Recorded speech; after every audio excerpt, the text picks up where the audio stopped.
அன்பிற்கினிய தமிழ் உறவுகள் புலனுக்குழு சொந்தங்களுக்கு எனது அன்பான வணக்கம். இன்று தமிழ்நாட்டின் கர்ம வீரர் பெருந்தலைவர் காமராஜர் அவர்களுக்காக ஒரு கவிதை. தலைப்பு: தன்னகரில்லா தலைவன்.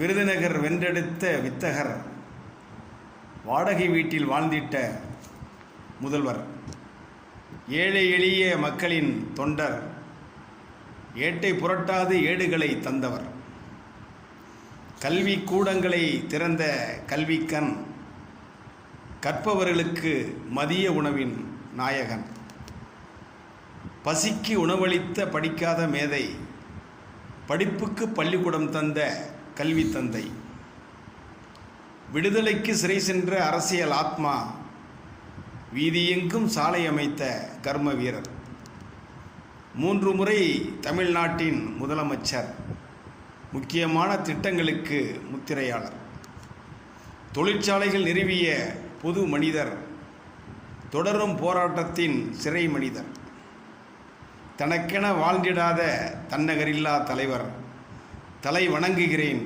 தமிழ்நாட்டில் நல்ல மனிதர். நன்றி, வணக்கம்.